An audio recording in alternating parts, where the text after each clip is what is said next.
The cannons thundered across frozen ground. An empire trembled in a single afternoon. A crowned emperor faced absolute defeat. History remembers this moment as Waterloo. But the story began far earlier. His name was Napoleon Bonaparte. Some called him a military genius. Others saw a ruthless power seeker. To admirers, he was revolutionary France. To enemies, he was endless war. Between myth and reality, truth remains complex. Napoleon shaped Europe through ambition. He rose from obscurity to emperor. He rewrote laws, borders, and armies. He also left millions dead. Historians still debate his true legacy. Napoleon was born in Corsica. The year was 1769. Corsica had recently become French territory. His family was minor Italian nobility. They were proud, but not wealthy. Political tension shaped his childhood environment. His father Carlo supported French rule. This decision opened educational opportunities. Young Napoleon spoke Italian before French. He struggled with language and accents. Classmates often mocked his Corsican identity.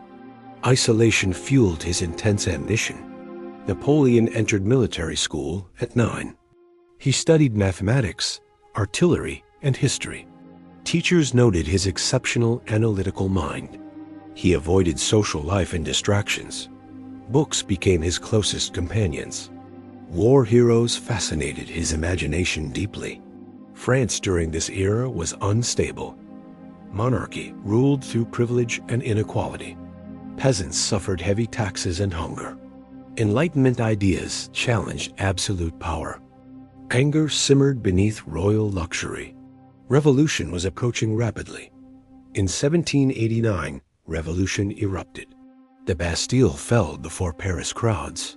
King Louis XVI lost authority. France descended into political chaos. Old institutions collapsed almost overnight. Opportunity emerged for ambitious outsiders. Napoleon graduated as an artillery officer. He joined the Revolutionary Army early. Loyalty to revolution advanced his career. Many aristocratic officers had fled.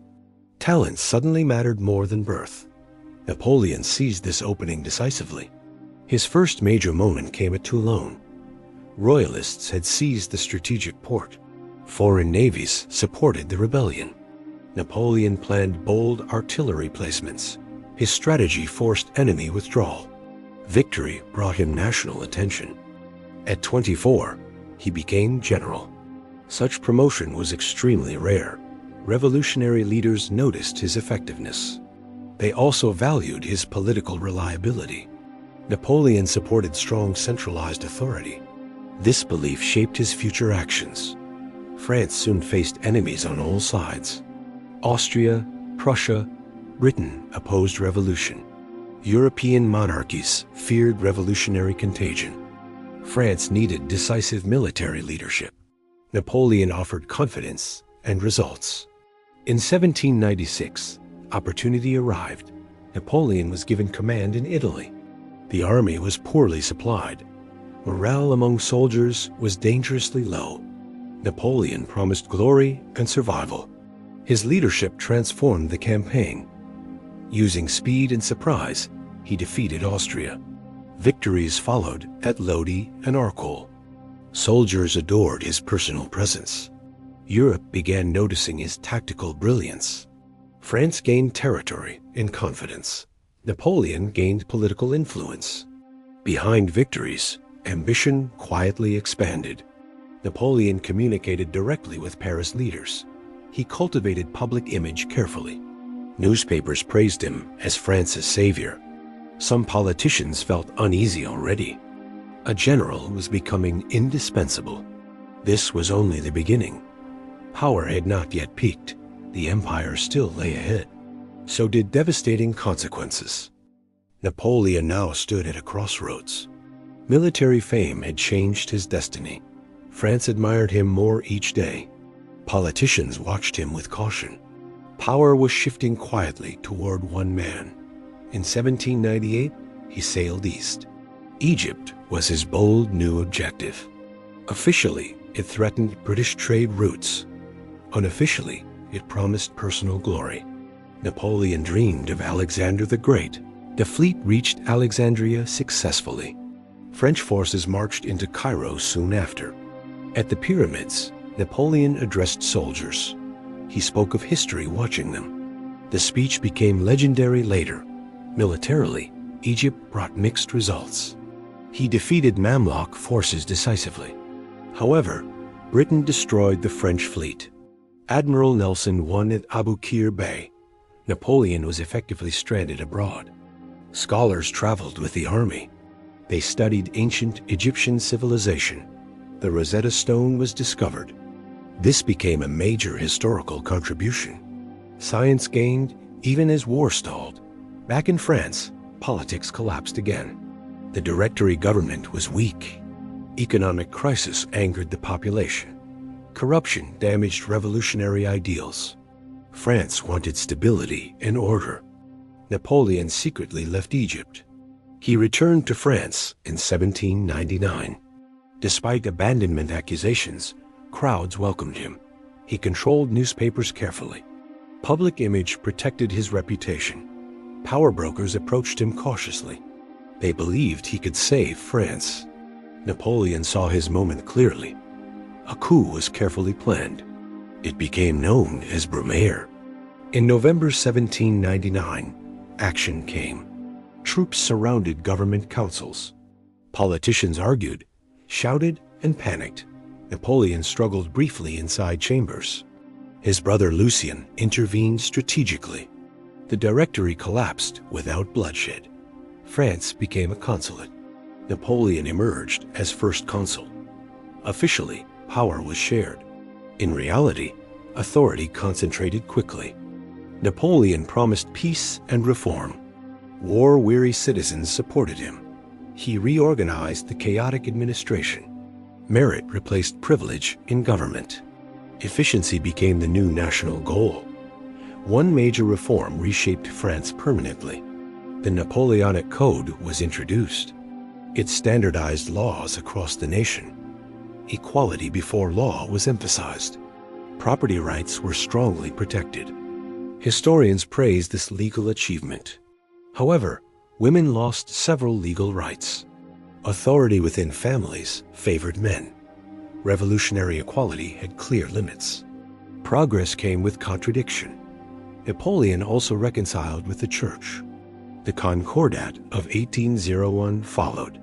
Catholicism was recognized again. Religion returned under state supervision. This calmed rural unrest significantly. Military success returned in Europe. Austria was defeated at Marengo. France regained confidence internationally. Napoleon appeared unstoppable once more.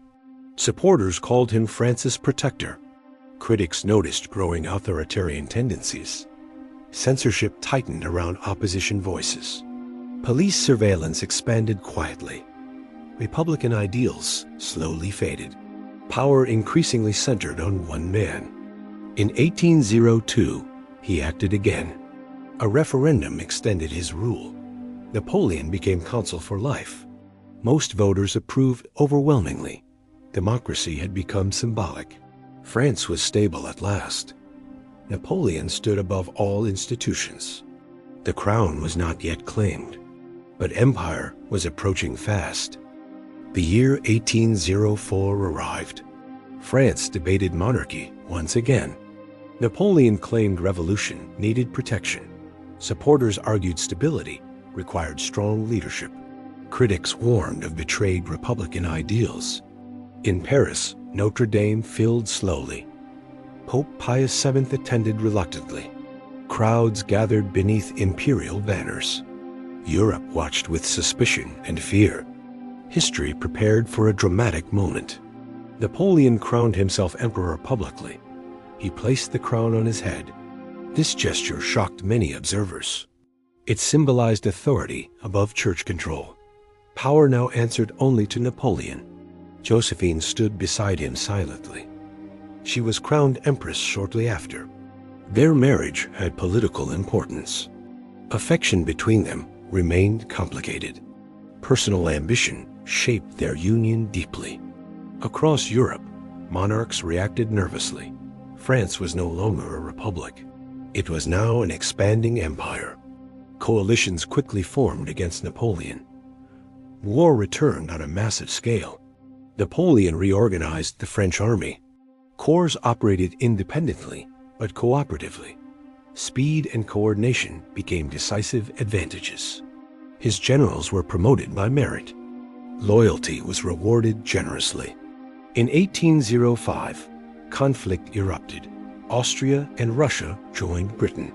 This alliance became the Third Coalition. Napoleon moved armies across Europe rapidly. His planning outpaced enemy expectations. At Ulm, Austrian forces were trapped. An entire army surrendered without battle. Europe was stunned by this maneuver. Napoleon avoided unnecessary bloodshed here. Strategic genius gained international recognition. Soon after came Austerlitz. It was December 2nd, 1805. Fog covered the battlefield that morning. Napoleon appeared weak deliberately. Enemies advanced into a calculated trap. The battle lasted only one day. French forces crushed Austrian and Russian armies. Historians call it his greatest victory. The Holy Roman Empire collapsed afterward. European balance of power was shattered. Public reaction in France was ecstatic. Napoleon's authority became unquestioned domestically. He redrew borders across Europe. New client states were created. Family members became foreign rulers.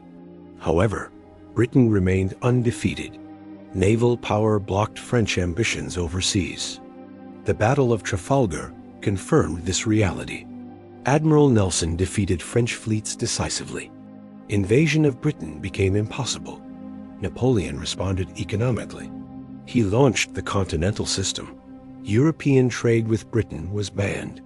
The goal was economic strangulation. Enforcement proved extremely difficult. Some allies quietly ignored restrictions.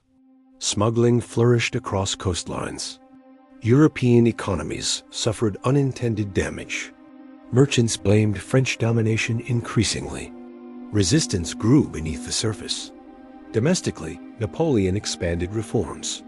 Education systems were centralized. State schools trained loyal administrators. Universities emphasized discipline and order. The state shaped future generations deliberately. Infrastructure projects transformed France. Roads, bridges, and canals expanded. Trade within the empire improved.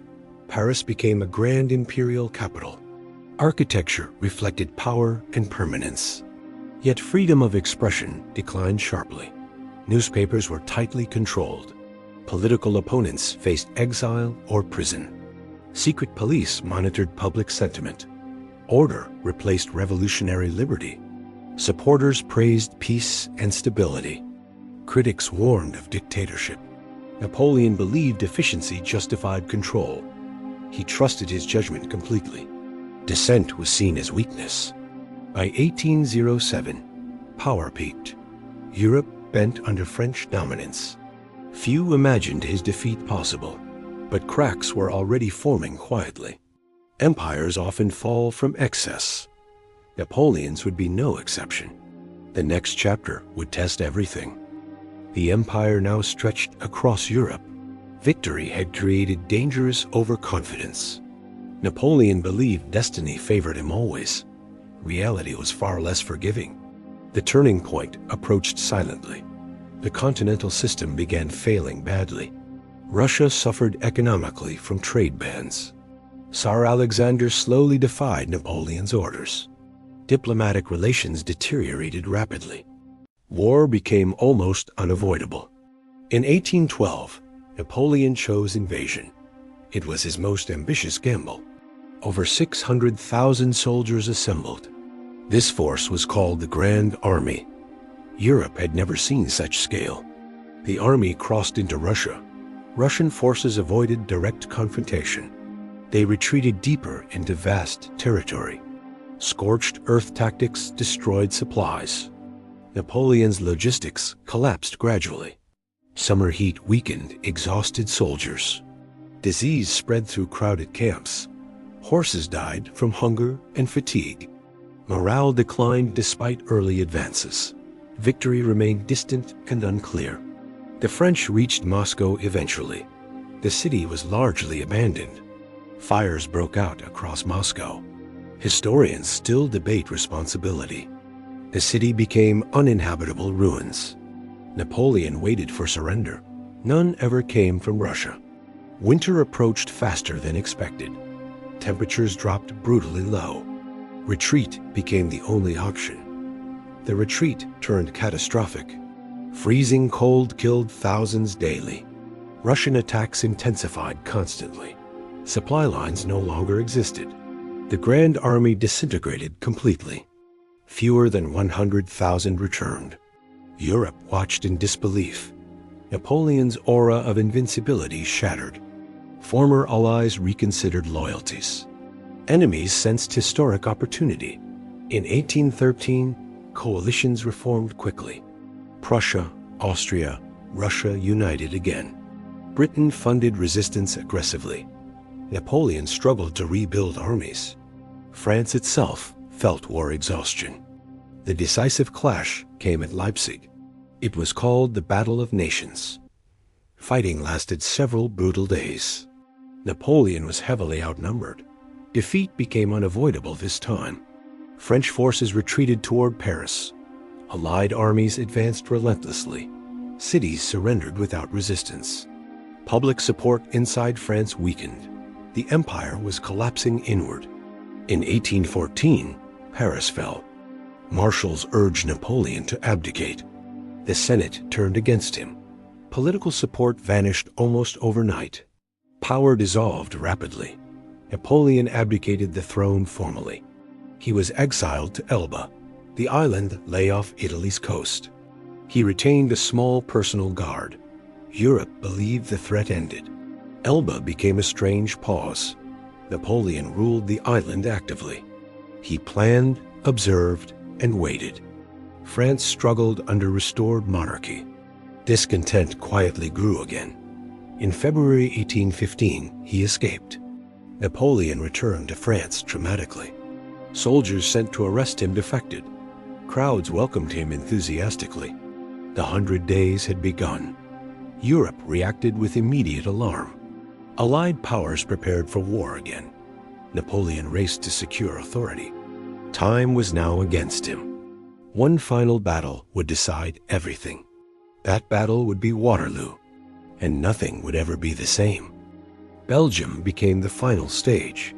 Rain-soaked fields before battle. Napoleon faced British and Prussian armies. Commanders prepared for decisive confrontation. The date was June 18th, 1815. Napoleon underestimated weather delays. Artillery movements slowed drastically. This gave enemies precious time. Coordination between allies proved crucial. Small delays carried enormous consequences. The battle opened with French attacks. Initial advances showed promise briefly. British forces held defensive positions stubbornly. Wellington resisted repeated assaults. Casualties mounted on both sides. Napoleon committed elite imperial guard. They had never retreated before. Under heavy fire, they faltered. Prussian reinforcements arrived unexpectedly. The battlefield turned against France. Panic spread through French ranks. Retreat replaced disciplined formations. Napoleon's final gamble had failed. The myth of invincibility collapsed completely. Waterloo ended imperial ambition forever. Napoleon fled toward Paris again. Political leaders refused further support. He abdicated for the second time. This time, exile would be permanent. Europe demanded absolute removal. The British took custody carefully. Napoleon was sent far away. St. Helena lay deep in the Atlantic. Escape was now impossible. Isolation became his final reality. Life on St. Helena was harsh. The climate damaged his health. He lived under constant surveillance. He dictated memoirs extensively. History became his final battlefield. Napoleon died in 1821. The cause was likely stomach cancer. Some theories suggest arsenic poisoning. Historians mostly reject assassination claims. Medical evidence supports natural illness. Europe reacted with mixed emotions. Enemies felt relief and closure. Supporters mourned a fallen giant. France slowly moved forward politically. The Napoleonic era truly ended. His legacy remains deeply complex. Military academies still study his campaigns. The Napoleonic Code influences modern law. Nationalism across Europe was accelerated. Empires rose and fell afterward. Critics emphasize massive human cost. Wars caused millions of deaths.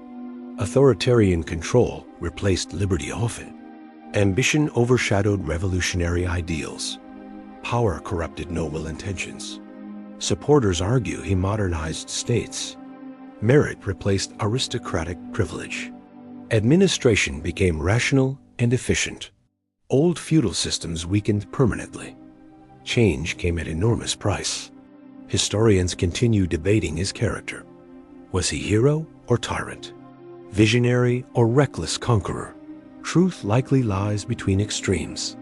History rarely offers simple answers. Napoleon proved individual impact immense. One man reshaped an entire continent. Yet limits of power were revealed.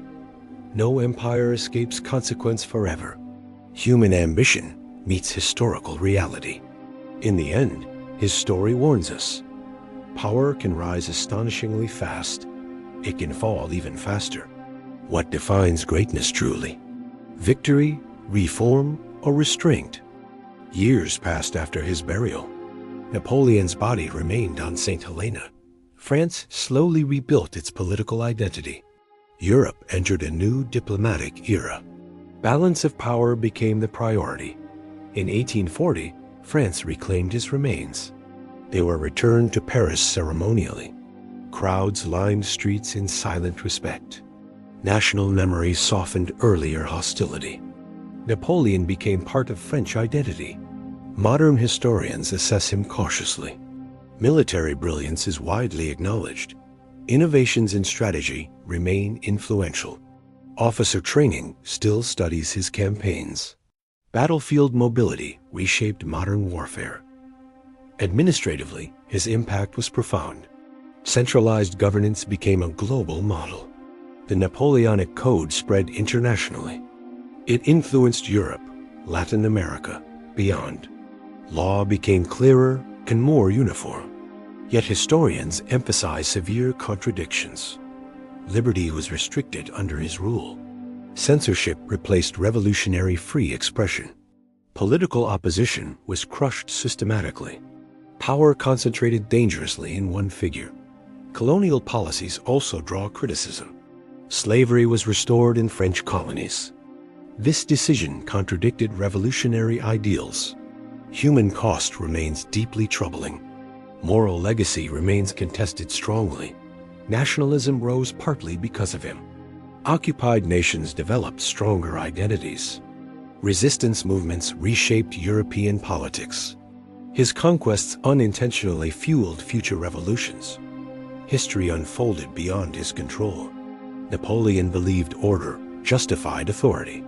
He trusted rational systems over democracy. Stability mattered more than representation. Many modern states reflect this tension. Efficiency versus freedom remains debated. Psychologically, ambition defined his character. He feared insignificance above all else. Success reinforced his sense of destiny. Failure revealed human vulnerability. Power could not conquer limits. Supporters see visionary reformer. Critics see relentless conqueror. Both interpretations contain truth. Napoleon was neither monster nor myth. He was profoundly human. His life illustrates historical paradox. Revolution created him and destroyed him. Merit lifted him beyond birth. Ambition carried him beyond restraint. Context shaped consequence relentlessly. Napoleon's story endures globally. It attracts scholars, filmmakers, strategists. Each generation reinterprets his meaning. Greatness remains inseparable from cost. Power always demands accountability. In the end, one question remains. Is lasting greatness built through domination, or through restraint and shared authority? History offers no final verdict, only lessons for those who lead.